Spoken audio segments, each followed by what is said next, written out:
ассалому алайкум дӯстон, хушомадед ба шабакаи мо. Дар ин навор оиди тозатарин ва муҳимтарин хабарҳо аз ҷаҳони ММА гап мезанем. Моро бо лайк ва комментариҳои худ дастгирӣ кунед. Мо бошад наворро оғоз мекунем. дӯстон, қуръони бепул барои шумо. Барои қуръони бепул ба даст овардан аз ширкати шифофармо доруҳои гиёҳӣ харидорӣ кунед ва онҳо ба шумо қуръон ҳадия мекунанд. Шумо метавонед ки аз ширкати шифофармо ҳама намуд доруҳои гиёҳиро бо нархи дастрас ва сифати олӣ харидорӣ кунед. Доруҳо барои хароб ва фарбеҳшавӣ, барои дарди дил, дарди меъда, пастаҳо барои хунукзадагӣ ва қавӣ кардани мардонагӣ, равғани усма, хилба, равғани сиёҳдона барои ҳамаи дардҳо. худи ҳозир ба номерҳои дар рӯи экран буда занг зада доруҳои даркории худро бо нархи дастрас харидорӣ кунед ва ҳамин гуна ҳам доруҳои даркории худро дастрас мекунед ва ҳам соҳиби китоби қуръон мешавед.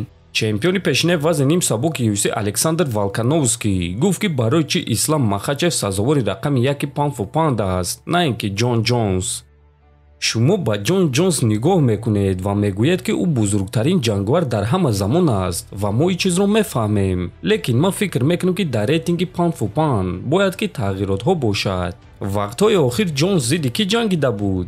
ислам бошад бо ҷангварони сатҳи баланд ҷангида онҳоро шикаст дода буд. барои ҳамин мо бояд ки исламро эҳтиром кунем ва ман фикр мекунам ки айни замон ӯ беҳтарин дар ҷаҳон аст, гуфтааст Волкановский. ва дӯстон, агар ки мо шумо 3-4 соли охирро гирем, пас рекорди Ислам ва Ҷонс куллан фарқ мекунад. худи ҳозир шумо дар рӯи экранҳои худ дида истодаед. Махачев аз соли 2021 то имрӯз Дастин Пориеро бо тариқи сабмишн, Александр Волкановскийро бо тариқи нокаут, Александр Волкановскийро бо қарори доваро, Чарлз Оливейраро бо тариқи сабмишн, Боби Гринро бо тариқи нокаути техникӣ, Дэн Хукерро бо тариқи сабмишн, Тиего Мойзесро бо тариқи сабмишн ва Дрю Доберо бо тариқи сабмишн шикаст додааст. Ана Ҷонс бошад аз соли 2021 то имрӯз танҳо Сирил Ганро бо тариқи сабмишн шикаст додааст. акнун дӯстон, дар комментария нависед ки худи ҳозир Ислам Махачев арзандаи рақами 1 паунд, яъне беҳтарин ҷангвар новобаста аз вазн ҳаст ё не?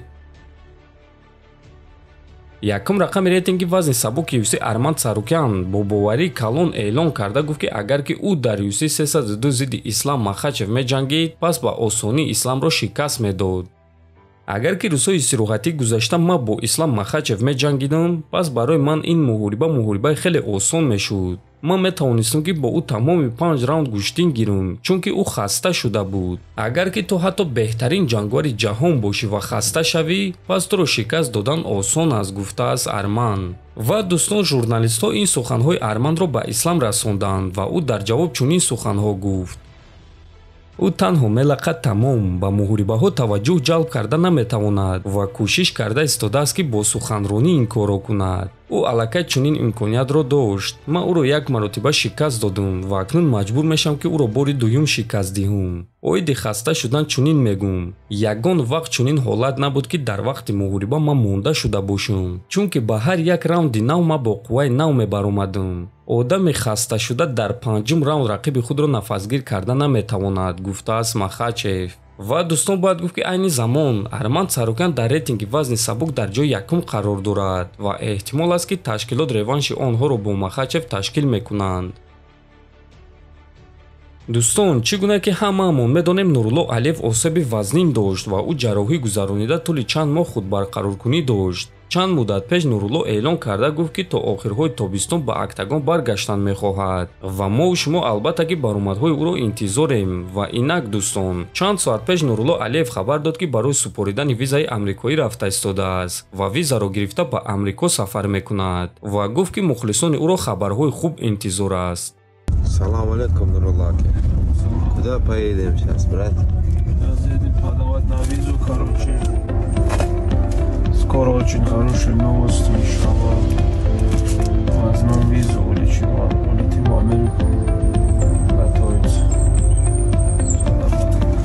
хотиррасон мекунем ки Нурулло Алиев дар вазни сабуки UFC баромад мекунад. ӯ дар UFC аллакай як муҳориба гузаронида ғалаба ба даст оварда буд. Нурулло ҷангвари бебох буда хеле машҳур аст ва ӯ аз якум рӯзи худ дар ташкилоти UFC таваҷҷӯҳи бисёри мухлисон ва мутахассисони хориҷиро ба худ ҷалб кард. дӯстон, худи шумо баромадҳои Нуруллоро интизор ҳастед? метавонед дар комментария фикрҳои худро нависед. ҳатман дар канали мо обуна шавед то боздид хонободу сарбаланд бошед.